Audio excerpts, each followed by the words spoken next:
Aleluia, aleluia, em honra e louvor nós iremos cantar ao Senhor.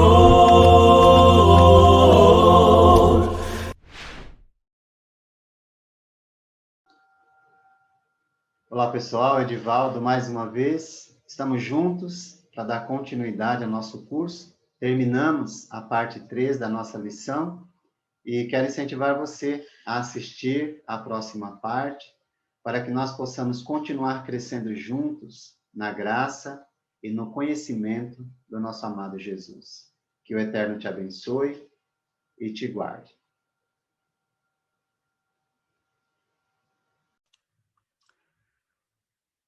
Bom, vamos lá, pessoal. Vamos dar continuidade à nossa lição. A primeira parte falando sobre a igreja, não é? Tá bom? Nós já falamos sobre a igreja satisfaz ao propósito eterno de Deus, né? Vimos que igreja e reino é a mesma instituição, tá bom? Ora chamado igreja, ora chamado reino, enfim. Lemos algumas escrituras que podem nos dar o entendimento de que tudo foi profetizado, planejado, pensado, e, portanto, a igreja ou o reino de Deus ele é presente na era cristã. Mas vamos compreender um pouco mais sobre a natureza da igreja bíblica, não é? E a primeira coisa que a gente precisa trabalhar é justamente falar um pouco sobre a natureza vista no sentido da palavra igreja.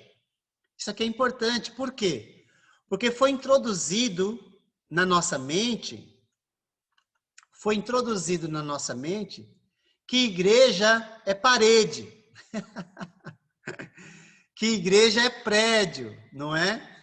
E não são poucas as vezes que nós ouvimos e até falamos, vamos para a igreja, né? Nós falamos isso, porque isso foi introduzido em nossa mente e nós, enfim, vamos para a igreja, você está viajando, aí você fala, olha, ali tem uma igreja, porque você viu um prédio, não é? Então, mas quando você estuda a palavra igreja, eu espero que você saiba disso, não é já? Então você vai confirmar. Jesus, ele identificou o grupo de seus seguidores de várias maneiras, além de ser o seu reino. Tá bom? Nós vimos em Mateus 16, 18, que ele falou da sua igreja e, ao mesmo tempo, ele deu as chaves do reino para Pedro, não é? Então, a palavra igreja é a tradução da palavra grega, aqui, ó, essa daqui, eclesia. Eclesia. Essa é a transliteração. Então, nós já falamos sobre isso, né? Então, não vou mais, pelo menos nesse momento, tratar dessa maneira. Mas a palavra eclesia é a palavra usada, traduzida, né, para a nossa língua como igreja, tá bom? Agora, o que é igreja, de fato, não é? Igreja, na verdade, é um grupo de pessoas. Não é um espaço físico, tá bom? A igreja, ela está reunida num espaço físico, mas ela não é o espaço físico. Igrejas são pessoas. Uma coisa que eu acho interessante, é que igreja significa aquilo que é chamado para fora. E a palavra igreja, abra em Atos, capítulo 19, verso 35. 35 até o 41, se eu não me engano. Vamos lá. Atos 19. Eu vou até pegar aqui o texto grego, que aí eu já passo né, vamos dizer assim, apesar de já ter lido, né, mas com mais convicção do que está escrito, né? Atos 19, verso 35, diz assim: acalmando a multidão, o escrivão da cidade disse: cidadãos efésios, quem é que não sabe que a cidade de Éfeso é a guardiã do templo da grande Ártemis e da imagem caída do céu? Como estes fatos são inegáveis, é preciso que vos acalmeis e que não façais nada precipitadamente, pois trouxestes aqui estes homens que não roubaram templos, nem blasfemaram contra a nossa deusa. Portanto, se Demétrio e os artesãos que o acompanham têm alguma demanda contra alguém, os tribunais estão em funcionamento e não faltam procônsules, que os interessados se acusem uns aos outros. Se houver mais alguma coisa que desejais requerer, seja resolvida em assembleia.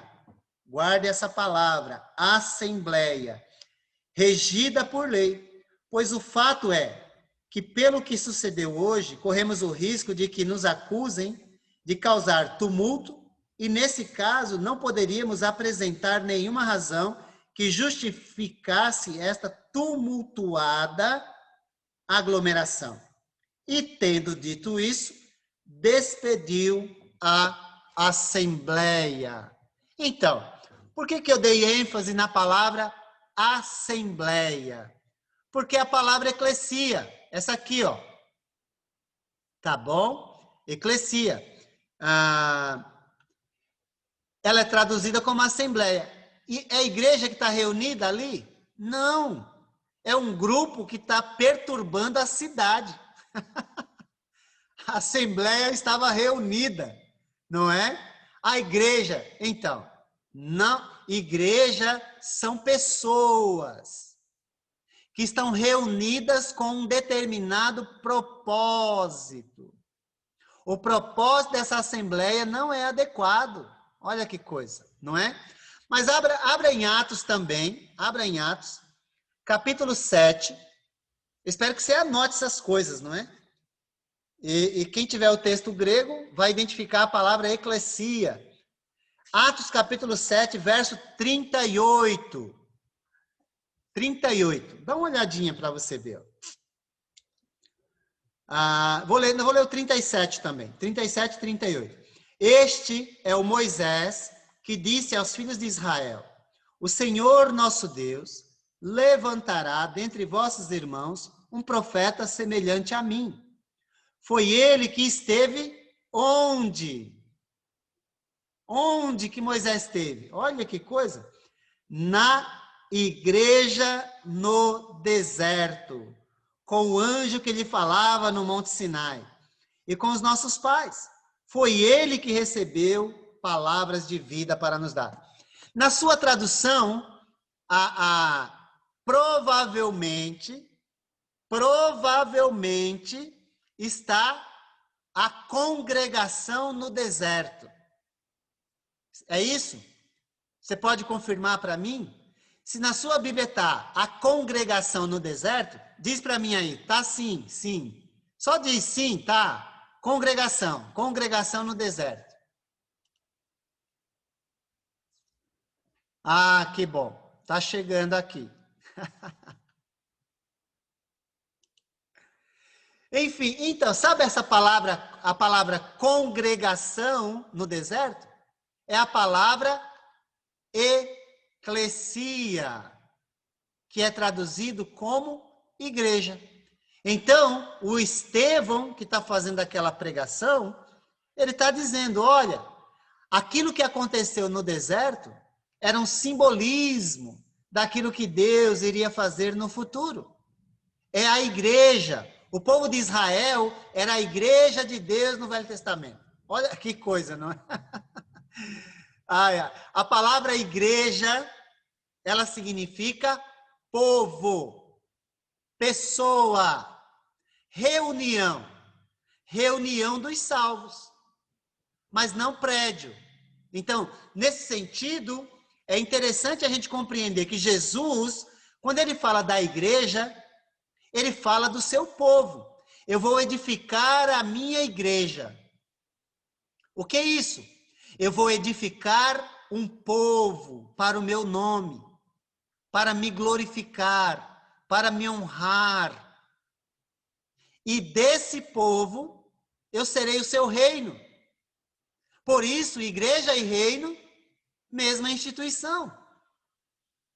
Deu para entender essa questão? Eu espero que sim. Portanto, a igreja se compõe dos discípulos de Cristo, chamados para fora do mundo, para fazerem parte do seu reino. E nós já lemos Colossenses 1,13, lembra? Ele nos tirou do império das trevas, ele nos arrancou para fora do mundo e nos colocou no seu reino. É muito apropriada a figura, não é?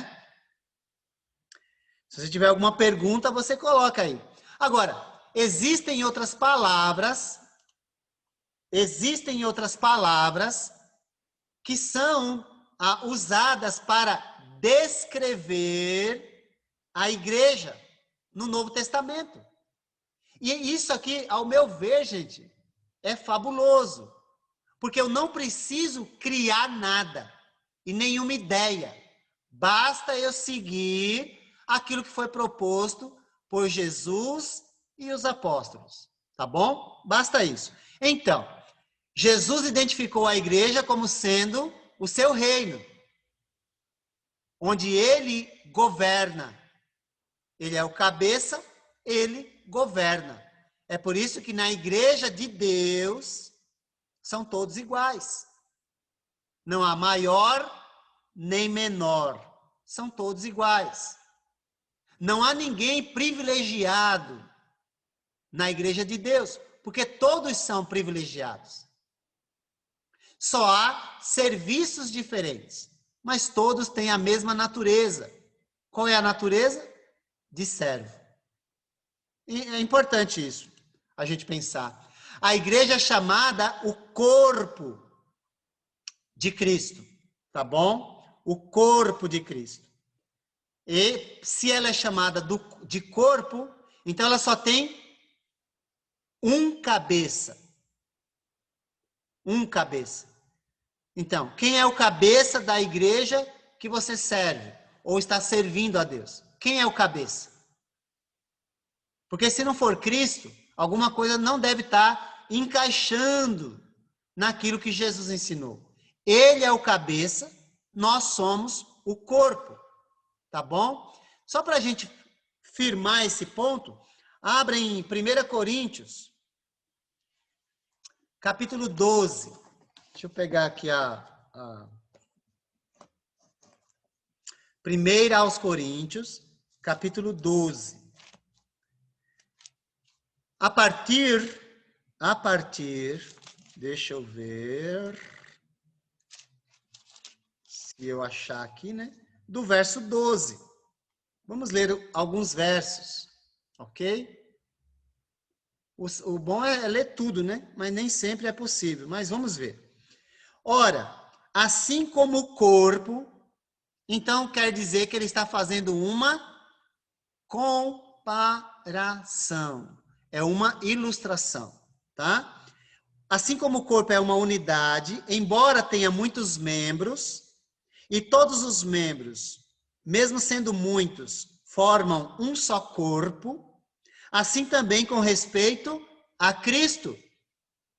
Então, olha que beleza. Pois em um só corpo, então não tem diversos corpos, não tem diversas igrejas, é uma igreja só. Assim deve ser. Se não é isso que nós estamos vendo no mundo que vivemos, então é uma coisa para a gente avaliar. Mas não existe as igrejas. Existe a igreja espalhada por todo o mundo. Muda, não muda a linguagem? Eu espero que sim. Mas vamos lá. Fomos batizados em um só, pois em um só corpo todos nós fomos batizados em um único Espírito. Quer judeus, quer gregos, quer escravos, quer livres. E a todos nós foi dado de beber de um único Espírito. O corpo não é feito de um só membro, mas de muitos. Se o pé disser, porque não sou mão, não pertenço ao corpo, nem por isso deixa de fazer parte do corpo. E se o ouvido disser, porque não sou olho, não pertenço ao corpo, nem por isso deixa de fazer parte do corpo. E se todo o corpo fosse olho, onde estaria a audição? Se todo o corpo fosse ouvido, onde estaria o olfato? De fato, Deus dispôs cada um dos membros no corpo segundo a sua vontade. Se todos fossem um só membro, onde estaria o corpo? Assim, há muitos membros, mas um só corpo. Tá bom, aí. Eu acho que fortalece aquilo que estamos dizendo a respeito de que a igreja é chamada do corpo de Cristo. Há muitos membros, mas um só corpo. Uma vez eu ouvi uma pessoa, um líder religioso, não importa quem, nem de onde, né? Mas um líder religioso que disse assim, olha, Deus é tão bom, e lendo essa passagem, tá? Lendo essa passagem, que no finalzinho diz assim, né? Eu vou ler de novo, olha. Assim, há muitos membros. Eu vou ler de novo. Há muitos membros, mas um só corpo. E ele, olha a exegese maldita. Para mim, a exegese maldita. Olha esse trecho, o que ele disse. Há muitas denominações, né? De uma única igreja. Não está dizendo isso aqui. Não está falando de denominações. Ainda ele foi mais longe. Ele falou, como Deus é bom. Como Deus é bom, irmãos. Ele permitiu que houvesse muitas igrejas, cada uma para que você se adapte a ela. Olha que maravilha. Era tudo que o mundo gostaria de ouvir. Uma igreja para cada gosto. Gente, é isso que está dizendo aqui? Para mim, essa é uma exegese maldita. Que quer justificar a divisão religiosa, mesmo sabendo que Deus se opõe à divisão. Há muitos membros, mas um só corpo, uma igreja só, que está espalhada pelo mundo. E eu tenho responsabilidade de procurar. A igreja é também chamada a família, ou a casa de Deus, significando a relação íntima entre os membros e entre os membros e Deus. Tá bom? Essa aqui eu acredito que a gente entende um pouco melhor, né? Só que aí, o líder moderno, o que ele faz? Ele lê 1 Timóteo 3,15 e ele cria um nome para a igreja e diz, aqui é a família de Deus. Pronto. Mais uma denominação. Será que é isso que Deus está esperando da gente? É uma coisa para a gente pensar, não é? Enfim, vamos lá. A igreja é também descrita como a noiva de Cristo, tá ok? A noiva de Cristo. Ou a esposa, não é? Ou a esposa. Tá grifado aí a noiva, né? Mas na sua apostila, me parece que não, tá certo. Como a noiva ou a esposa de Cristo, tá bom? Uma outra figura da relação íntima entre a igreja e Cristo, tá bom? Enfim, eu acho que são figuras que nós devemos levar em consideração. Não podemos, de modo algum, ser discípulos fiéis a Jesus e, ao mesmo tempo, desrespeitar a igreja, que é o seu reino, que é o seu corpo, que é a sua família, que é a sua noiva. Não dá. Então é importante que a gente leve em consideração que é um corpo um corpo, diversos membros. E cada membro é interessante, porque Deus deu dons diferentes, capacidades diferentes. Mas nunca para acontecer isso aqui, ó, que vai ser a nossa lição seguinte, né? Da organização da igreja, tá bom? Não existe hierarquia na igreja de Deus, exceto a hierarquia que foi colocada por ele. Ele é o cabeça e nós somos os membros desse corpo. E dentro dos membros são todos iguais, tá bom? Essa equiparação é importante a gente fazer. Agora, qual é a missão da igreja bíblica? Tá bom? Qual é a missão dela?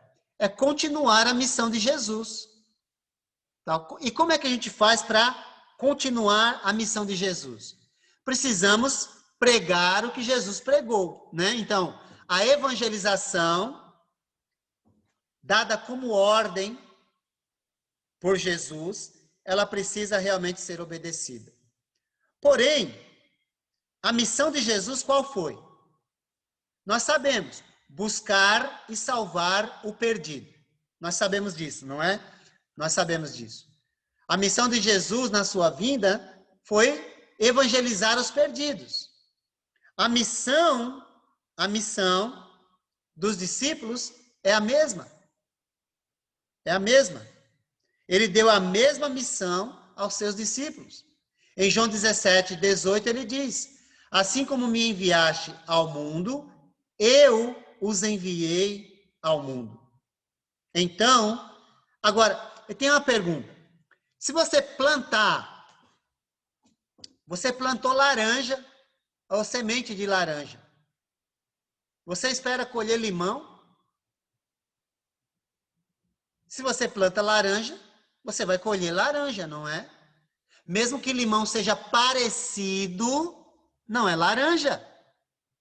É parecido, mas não é laranja. Semente de laranja dá laranja.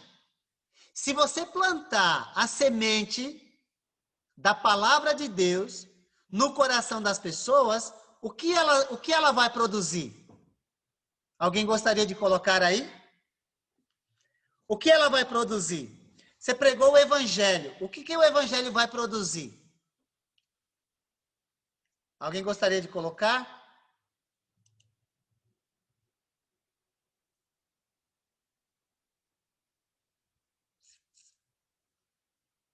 Não? Deixa eu ver aqui. Ai, ai. Sim, Giovana colocou. Vida. Sim, Giovana. Mas a minha pergunta, deixa eu formular ela um pouco melhor. Se nós plantamos semente de laranja, nós vamos colher laranja. Ótimo, certo? Mesmo que limão seja parecido, não é laranja, é parecido. Ok? Então, se nós plantamos a semente da palavra de Deus no coração das pessoas, ela vai produzir vida, mas vida é o resultado. Mas o que é que nós nos tornamos? Ou quem nós nos tornamos? Por isso que eu coloquei assim, o que ela produz, né? Tá bom? Isso. Aí alguém colocou agora, foi a Lene, deixa eu ver aqui. Opa, o Odair também, a Lene também. Discípulos de Cristo. Não vai produzir outra coisa. Abra em Mateus, é melhor. Abra em Mateus 28, do 18 ao 20. Mateus 28, do 18 ao 20. Deixa eu ver. Ok. Mateus 28, do 18 ao 20. Só para você... Você sabe disso já. É que a gente esquece. Nossa mente é muito fraca, eu acho. Mas diz assim: então Jesus aproximou-se deles e lhes disse: foi-me dada toda a autoridade nos céus e na terra. Portanto, vão e façam o quê? Discípulos de todas as nações, batizando-os em nome do Pai, do Filho e do Espírito Santo, ensinando-os a obedecer a tudo que eu lhes ordenei, e eu estarei sempre com vocês até o fim dos tempos. Então, se você planta a semente no coração das pessoas, a semente santa da palavra de Deus, o que ela vai produzir? Vai produzir católico? Não, não vai. Vai produzir evangélico? Não, também não. Vai produzir espírita? Não. Vai produzir adventista? Também não. Vai produzir testemunho de Jeová? Também não. O que ela produz, então? Ela produz discípulos, seguidores de Jesus. E nada mais além disso. E os discípulos foram chamados de cristãos. Ponto. Agora, mais uma vez, se você planta semente de laranja, você não vai colher limão. Mesmo que limão é bem parecido, mas você não vai colher limão. Mesmo que esses nomes carreguem uma aparência, estão dando algo a mais àquilo que Deus disse. Olha, vai acontecer isso. Não tem cristão católico, cristão adventista, cristão. Existem cristãos, existem discípulos. Quando eu digo que não tem, é na Bíblia, é na Escritura. Não existe cristão com sobrenome. Deu para entender isso? Eu espero que sim. Tá bom? Então, nossa missão é evangelizar, é pregar a palavra. E quando a palavra é pregada, ela produz aquilo que Jesus produziu. Gente, a gente não precisa criar nomes para nos definir. Basta que a gente siga Jesus. E quem segue Jesus vai ficar com a palavra dele. Eu não tenho dúvida disso, tá bom? Enfim, a grande comissão de Jesus, dada imediatamente antes de voltar ao Pai, confirma a missão que nós recebemos. Tá bom? Atos 1:8, eles deveriam ir ao mundo e pregar o evangelho a todas as pessoas. Marcos 16:15, não é? Foi essa a ordem dada por Jesus. Tá bom? Então, só para você entender que a nossa missão, eu espero que a sua missão seja pregar o evangelho de Jesus. E se você pregar o evangelho, deve produzir discípulos, que foram chamados de cristãos, e nada mais além disso. Então, não crie nomes para definir quem você é. Use os nomes que já foram dados. Já foram dados, tá bom? Eu não sei qual é a sua realidade, mas eu estou incentivando você a ficar somente com a palavra de Deus. Por quê? Porque a missão da igreja bíblica é continuar a missão de Jesus de manter a unidade entre os discípulos. Por que existe divisão? A divisão é feita o quê? É baseada em nomes, briga por poder. Mas se tem um cabeça, que é Jesus, por que estão brigando para ver quem é o dono daquela igreja ou dessa igreja? Então, porque estão afastados de Jesus. Estão falando de Jesus, mas não estão perto de Jesus. Porque se estão brigando para ver quem tem mais poder, estão competindo com Jesus, que é o verdadeiro dono e legítimo e único da igreja. Tá bom? Agora, precisa reconhecer. A unificação e a unidade para nós, é responsabilidade manter. Jesus orou por isso. Então, vamos lutar para que essa unidade seja mantida. Que quem fez foi o Espírito. E se você tem o Espírito de Cristo, e eu tenho também, nós vamos viver unidos em Cristo Jesus. Olha que beleza, não é? Tá bom? Espero que sim. Bom, faz parte dessa unidade, dessa unificação, a reconciliação de todos os perdidos ao Pai. Tá ok? Essa é a nossa missão, é reconciliar as pessoas com Deus, através da pregação do Evangelho. É o que Paulo vai dizer em 2 Coríntios, tá bom?